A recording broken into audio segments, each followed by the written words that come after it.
She said it was like, did you even try? Thank you. That's a hard question because a lot of things have been tried, and I'd like to say that there's some people here and people in our community that organize some pretty good anti-ish protests and marches and all of that. I was glad to be part of some of that when it first started out. So what else can we do? Education. We need to keep educating, and that's been done before too. I know we had it done once at Boys and Girls Club, I think maybe twice. But you have to make the children aware of what's going on. You have to have the parents involved. And I think that's one of the things that hasn't been really tried. Get the parents involved with the children. Not just the children and not just the parents. Get them together as a family. Get them involved. How do we do that? That would be the key question here. Ish is so terrible. On my first marriage, the best man at my first marriage, he died from ish. I was sad to see him that way. Terrible. We've had so many deaths from ish, I think, than any other drug here on the res. So we better be doing something. And if people out there can come up with great ideas, take it to someone. Chief of Police, Trevor Chairman, Nanasadia. Take those suggestions there. Because it's a terrible, terrible issue. Thank you. Well, we're going to move right down the line. Okay, thank you. Good question. From the tribal legislature standpoint, we have created a synthetic marijuana task force that has met once. We made some recommendations to legislature and tribal administration to hire a consultant to come in, assist the community, see where we're at, see what we can do and how to improve, and get a plan of action going for the community there. That approach has had some success in other communities, so that's an encouraging sign. I was able to sit in on a meeting last week with the FBI, U.S. Attorney's Office, Nausea Task Force, and there's going to be 9 federal indictments coming down within the community. They're working with those people that are indicted or going to be indicted to try to get the people that they're selling from. There's going to be a bus in Milwaukee, the main supplier in that community, that really supplies up here. That has probably took place already. Which I thought was good was at the meeting, the FBI is utilizing a lot of confidential informants to get information, who's selling, where they're selling, when they're selling, what they're getting, when they're getting, what they're getting. So that's a approach I think that's working. It obviously must be working if there's 9 indictments that are coming down. I think the community meetings are helping. But I think ultimately education, like Gene said, and you as a tribal member, that is what's going to do it. You know, you know what's going on in your community. You know who's selling, you know what they're selling, when they're selling. Give that information to the police.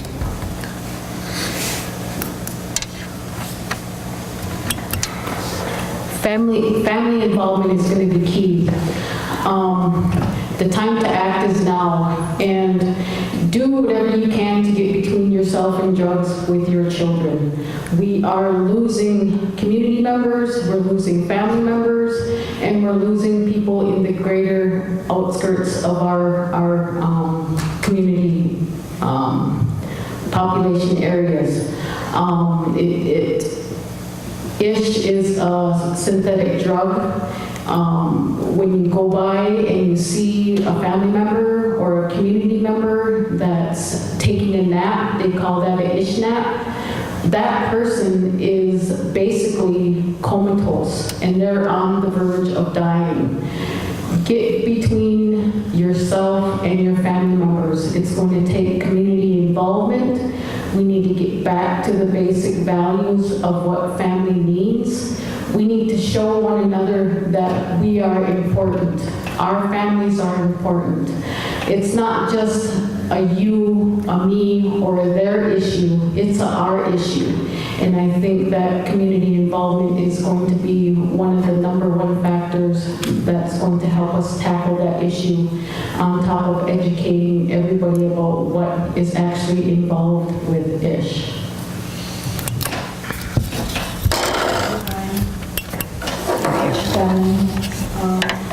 Mary, what are you going to do to help get rid of ISH that people haven't tried yet?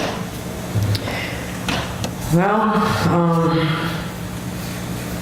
personally, I'm going to be trying to get some type of consequence, because information is out there. Everybody on the reservation knows who's selling it, they know who's got it, who's using it. Some people, they're gonna spill it out. It's come now because we have another person who has passed away from using it.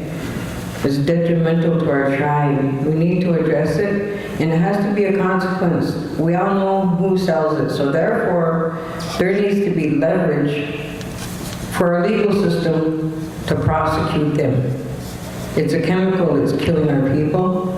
If there's no avenue to prosecute, there's no consequence to pay, I don't think the people that are using it need to be prosecuted. I feel that they need some type of help.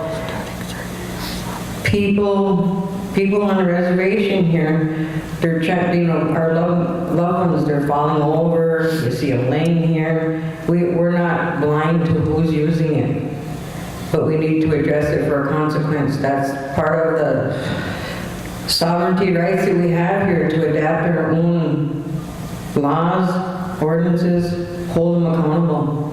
Because if there's no way to hold them accountable, there's not much leverage you can do. But it's something that I personally see on a daily basis, and it's heartbreaking to see their loved ones like they are. They say have parent involvement. Well, there's families that sit there and smoke with their kids. That's terrible. We need to do something to hold them accountable and prosecute whoever is doing this, because if we can get them and, stop selling, if there's nothing there, people can't use it. Thank you.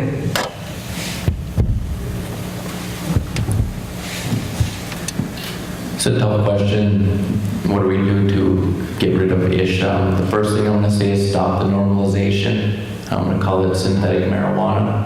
It's not ISH. They're not ISH naps. There's nothing normal about that. I hear kids, young kids, grade school age kids talking about ISH naps. First thing we need to do is stop the normalization. Been in law enforcement and with the Menominee Tribal Police Department 18 years, 2 years now with the Menominee Tribal Jail. What I see is supply and demand, and there is a demand on the reservation, so we're never going to arrest our way out of this problem. If we arrest 9 people are going to take their place because that demand is still there. We need to start working, educating our kids at a very, very young age, and continue to teach and instill respect in them. I was given one rule as a child, and it was respect. If I respected myself, I respected others, and I respected everything we were given and left by our ancestors, we wouldn't have any problems. Well, by putting poison in our body, that's not respecting yourself. So we need to work hard on educating our children, and we need to make it a normal thing that we do every day. It needs to be taught. I've been involved in trainings, trained over 1,000 people in the effects of synthetic marijuana. The effects are negative all the way around it. The actual creator of the synthetic marijuana was trying to synthesize the good effects of cannabis, but it didn't work out. And what he basically said is, by smoking this, you're playing Russian roulette. So We need to continue our grassroots movements that are being done. If you see something, say something. If somebody asks for help, direct them to the place they need to go. I know the legislator made a motion probably last year to direct Manassakia to have the ability to treat 250 people for synthetic marijuana issues. I don't know how that's going, but that was a great movement. But we need to band together as a people and help the individuals in need. Thank you.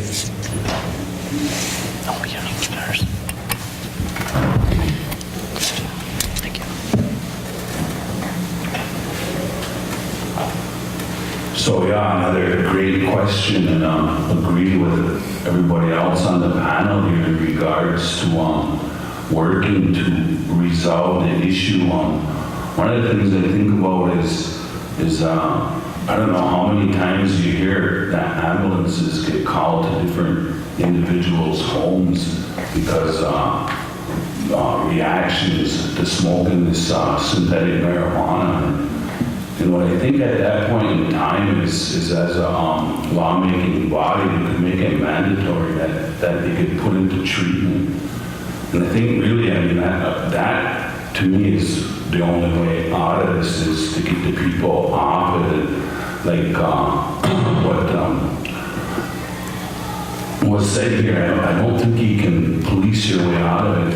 I mean, I don't think you can arrest everybody who is impacted and affected by this. So I think some kind of mandatory treatment type, I don't know, law or whatever, and then trying to figure out a way to get that family support, because that's the way I understand it, that the family is really important in regards to trying to get these individuals who are, I'll have to say, addicted to this use of this synthetic drug. So that's about the only thing I can think of different than what's been going on already.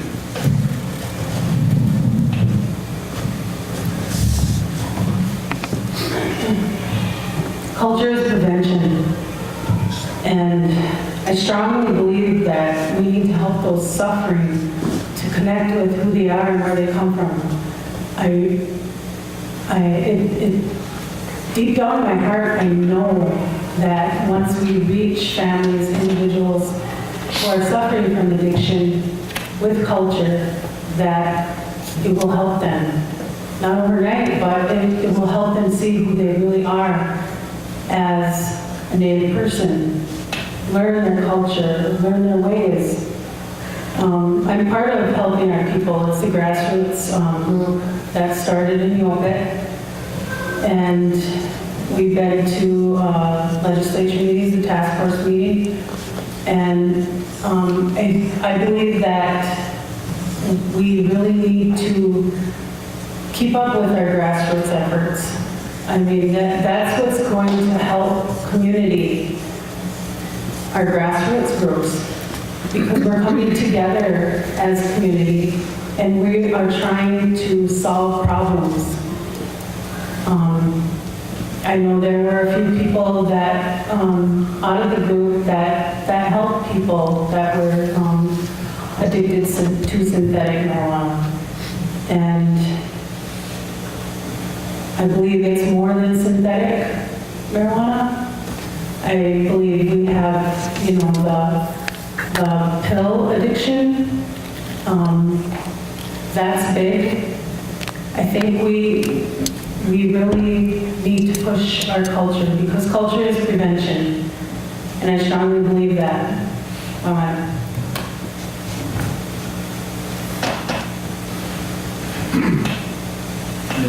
Question from the audience. How are changes going to be made about the fact that we are one of the poorest tribes around? And we'll start off, Rachel. Can you repeat that again? How are changes going to be made about the fact that we are one of the poorest tribes around?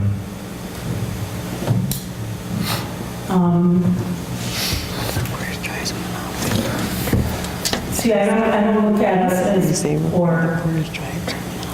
I believe we have so much out there with our natural resources.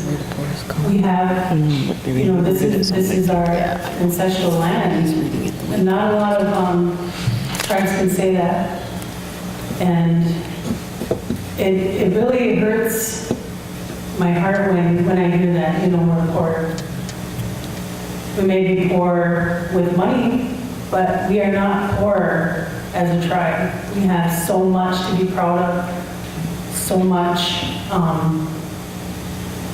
with our culture, our natural resources, our people, our elders, our children, our women. Women are sacred. They're life givers. We are very, very rich.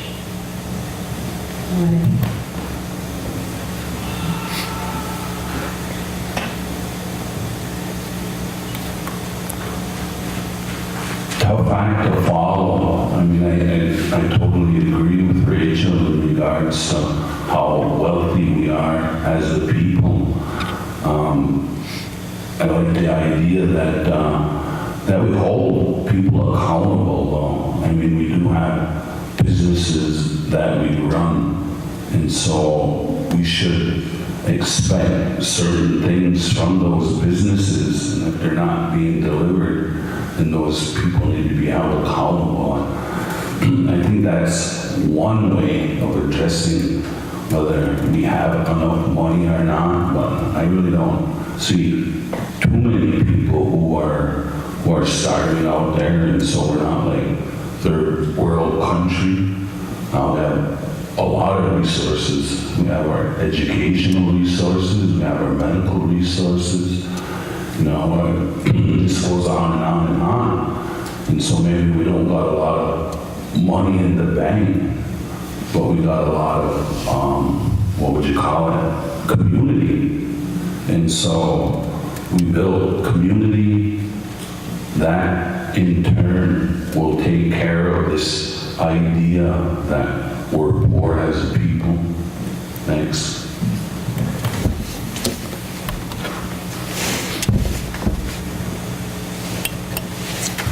Thank you.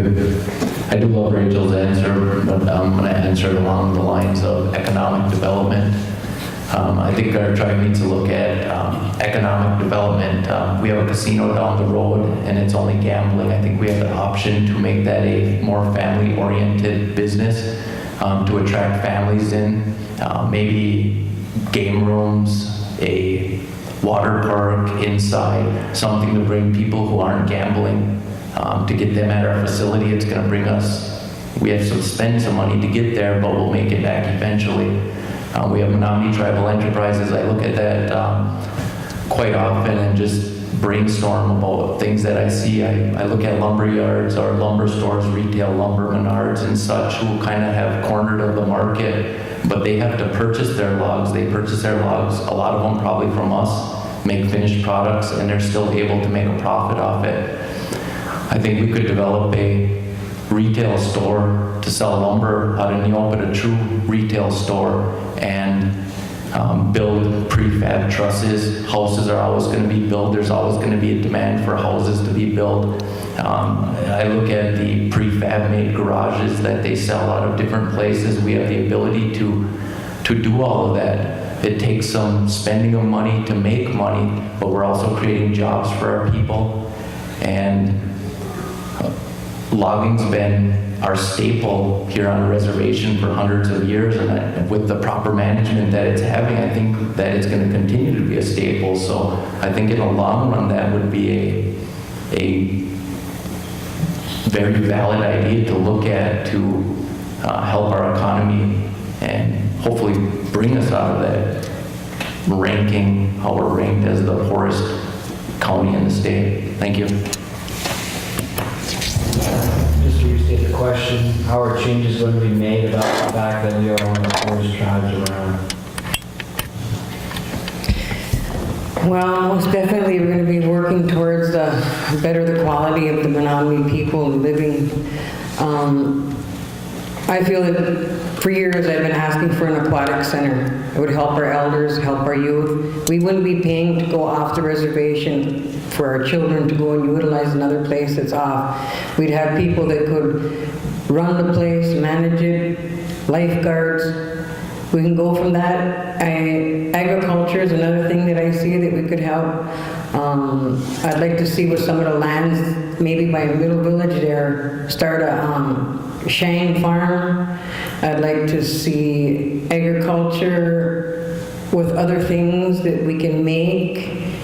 I think people have the fear of what potentials, when it comes to change, they're scared, they're worried. Is this right? Is this wrong? But along with utilizing our sovereign right, we should be able to build agriculture, all of the things, make more jobs here, because we send our children out to school to come back educated. For what? We have no jobs here. You have to wait for someone to move on to the next world before you can get into another position and make one open. It's hard like that. And our children, they go off the reservation because there's more jobs out there. Economics here is bad. We are the poorest tribe in Wisconsin. I sit on a farm service agency off the reservation in Shawano County, and I see a lot of the agricultural, farming, everything. There's so much more potential that we have here. Our land provides nutrients underneath there, the minerals that are under there. That's what makes the Shang so potent. That's what makes our trees so tall, so wonderful. All of the things underneath our ground. That's why it's important for us to really push the mining, stop that mining, because it's damaging our lands. That's what we need to move forward with economics. Can you please repeat the question? And will my time start over, please? Has started. How are changes going to be made about the fact that we are one of the poorest tribes around? Okay, that's what I thought you said. I think about two things. I think about the economic development as well as the sustainable development. Yeah, we're actually the poorest county out of 72 counties here in the state of Wisconsin. But it's equally as important that we as a people, the Menominee people, who are indigenous to this land, that we start exerting our sovereignty rights, our rights to self-determination. And when I say that, I mean that we need to be less reliant on area communities for our electricity, for our gas. A lot of people up in the South Branch area who are my family members, they get their lights disconnected if they're $50 behind in the middle of winter. But we, in the larger community here in Kashina, we're under the moratorium between, I think it's October 15th and April 15th, where, we get some grace period here to pay our bills. But it would be beneficial to the tribe that if we started expanding our economic development to create wind farms. We have huge fields, we have huge areas in our community, we have a lot of clear cutting areas where we can erect some of the windmill turbines that create electricity to power, if not the whole reservation, and we can be getting some electrical rebates back as part of a contribution to our economy. The next thing that I would like to see is that as a tribe, we have access to millions of dollars of Department of Energy fund. And if we can utilize our natural resources, such as the river, to develop a hydroelectric power plant, we once had that here. We didn't have to pay any electricity. We had to pay it to ourselves, and that contributed towards the well-being of our people. So if we can get something like that back, we would definitely move forward in the long run. The other things that I have is food sovereignty. If we're getting back to the hunting and gathering as well as gardening, we can definitely be self-sustaining. Thank you. Okay, thank you. Another good question. I really like Rachel's answer. But in the line of, finance, what we need to do is try to find some mechanism to be able to increase our transfers from the casino that's what we've always, that's what we survive on. That's a big part of, almost half of our travel budget every year. You know, we've been poor all our lives, and we've all made it, we've all grown up, so, you know, I think Menominee look at money in a different way than a lot of people do. If you want to talk about being financially sound, the tribe has maybe roughly about $3.8 million in the reserve. The College of Menominee Nation has a reserve. Housing has a reserve. Clinic has a reserve. MTE has a reserve. WRDC has a reserve. So just for the sake of this conversation, we'll say every one of them had $1 million reserve. That's what, 1, 2, 3, 4, 5. So roughly about $10 million sitting out there. So we're not as poor as some may think we are. If you talk to the other tribes, being on legislature 6 years, they've always said that Menominee knows how to stretch a penny in the best way that they can. So, and we also have a lot of resources. Save a Lot has turned a profit for the first time, and I think since it started, we have excess of over $50,000 in that account. WRDC has about $1 million in assets sitting out there. Housing has money coming in for their rental units now. Menominee Fuel Station just transferred over $80,000 to the tribe for their budget. So there's financial resources out there, and they're being spent the most soundest way that they can be. So we're all right.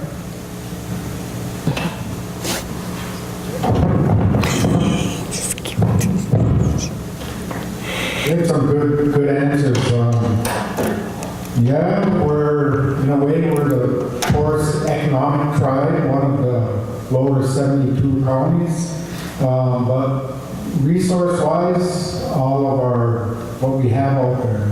It was said that if we clear cut our forests, we'd have a couple, maybe $1.5 billion worth of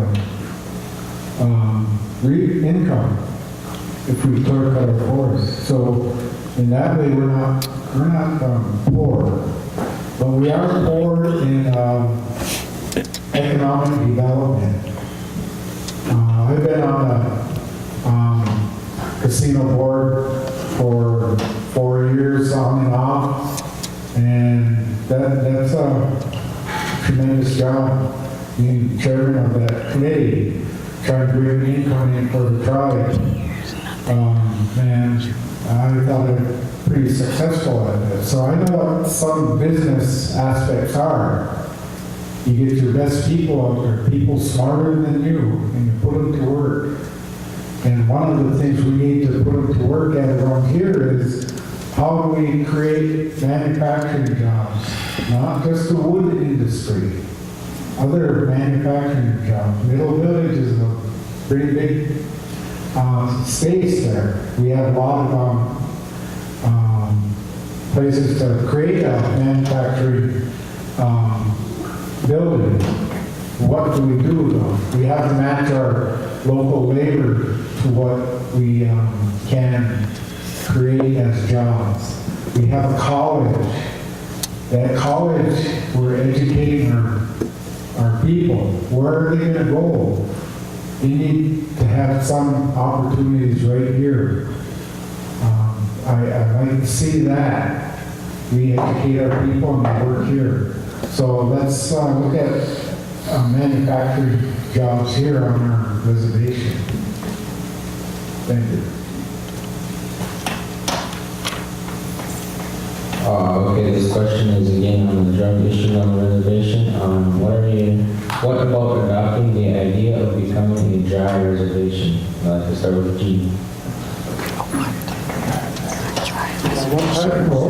At one time we were, pre-termination, we were a dry reservation. I was probably only 3 years old then, so I'm not sure how that went. But When I was vice chairman, when Lisa Walker was chairperson, we sat right here on this very stage and we had some students here and we asked them, what are your issues? They said that very question about having a dry reservation.